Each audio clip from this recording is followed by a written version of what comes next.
Let's see the question. हमारे पास एक question है, which of the following is a favourable factor for cation formation. Cation के formation के लिए सबसे ज्यादा फेवरेबल फैक्टर इनमें से क्या होने वाला है, हमें वो बताना है। ठीक है, तो कैटायन के फेवरेबल फैक्टर के लिए यानी हमारा जो कंसेप्ट यूज हो रहा है वो हो रहा है, वो कंसेप्ट यूज होगा favourable condition, favourable condition for ionic bond formation. यानी आयनिक बॉन्ड बनने के लिए जो सबसे ज्यादा फेवरेबल कंडीशन होगी वो क्या होती है, फॉर आयनिक बॉन्ड फॉर्मेशन। आपको पता है आयनिक बॉन्ड बनाने के लिए आपको केटायन तैयार करना पड़ेगा और एनायन तैयार करना पड़ेगा। तो आयनिक बॉन्ड फॉर्मेशन के लिए मैं ये कह सकता हूं कि केटायन सबसे जल्दी बन जाए और एनायन सबसे जल्दी बन जाए तो जल्दी आयनिक बॉन्ड तैयार हो जाएगा।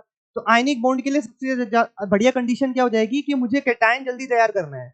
इसका मतलब क्या हुआ, मुझे केटायन बनाने के लिए पेरेंट एटम से एक इलेक्ट्रॉन निकालना पड़ेगा और एक इलेक्ट्रॉन निकालने के लिए मैं एनर्जी कम देना चाहूंगा तो जल्दी इलेक्ट्रॉन निकल जाएगा। सही बात है। इसका मतलब आयनाइजेशन एनर्जी शुड बी लो। तो जल्दी केटायन तैयार होगा। और एनायन को तैयार करने के लिए ए से ए माइनस बनाने के लिए या बी से बी माइनस बनाने के लिए मुझे एक इलेक्ट्रॉन ऐड करना पड़ेगा।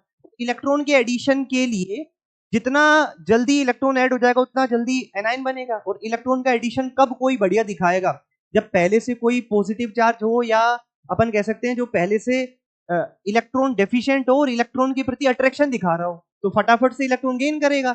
जैसे जल्दी इलेक्ट्रॉन गेन करेगा उतना बढ़िया अट्रैक्शन होगा, उतनी एनर्जी रिलीज हो जाएगी। तो सिस्टम क्या हो जाएगा, एक्सोथर्मिक।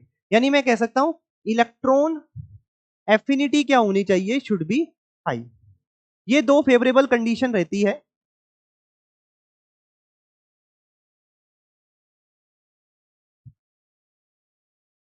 कि आयनाइजेशन एनर्जी क्या होनी चाहिए, कम होनी चाहिए।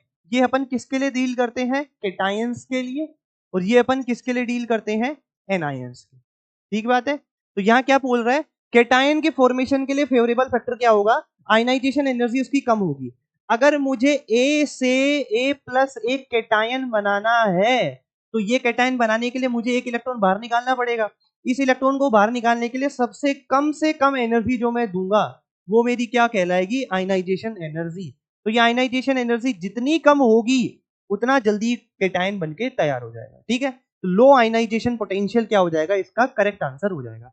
यानी इसका करेक्ट ऑप्शन क्या हो गया, ऑप्शन नंबर सी। ठीक है।